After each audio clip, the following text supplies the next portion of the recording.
আমার চায়না ছেলের সাথে বিয়ে হয়েছে, মানে বাংলাদেশে 5 বছর হয়েছে আমার বিয়ের। আমার 2টা বাচ্চা আছে।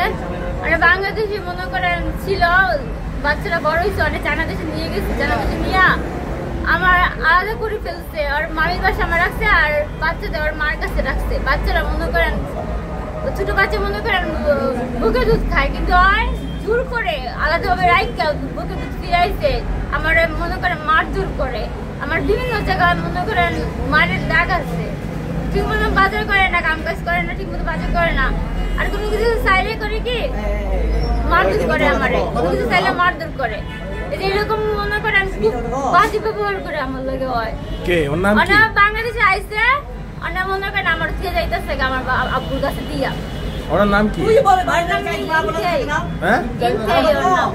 সব মশার বিরুদ্ধে সুরক্ষা দিতে এলো বসুন্ধরা এক্সট্রিম অ্যারোসল। মশার বিরুদ্ধে এক্সট্রিম সুরক্ষা। আর দুলাভাই খালাতো বোনের জামার সাথে বাংলাদেশে আসে পরে মনে করেন করোনার কারণে আর রয়েছে বাংলাদেশে। আর দুলাভাই গেছে গা, তারপর সাথে আমার মানে বাসের মাধ্যমে বাসে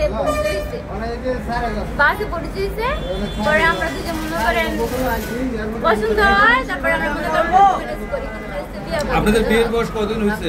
5 বছর হয়েছে। আমার বয়স 23 বছর, কিন্তু আমার বাচ্চাদের বয়স 25 বছর। আচ্ছা, এখন কি কি সমস্যা হইতেছে একটু বলতে পারবেন? কি কি সমস্যা হইতেছে?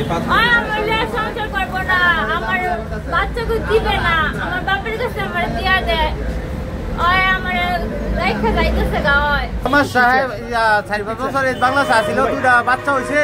হওয়ার পরে আমার বোকাটা লেগে গেছে, আমু জামু তুমি আমার দিয়ে দাও বাচ্চা। আর মাইয়ারে আলা দিয়েছি, 3বার আইছে বাংলাদেশ, মাইয়ারে লই আইছে, আবার লইয়া গেছে। মানে বাচ্চা থুই আইছে, মাইয়ারে বাচ্চা দিব না, খাওয়ান দিব না, আমি খাওয়াইতাম। আর হ্যাঁ কোনো দেশে যাইব গা।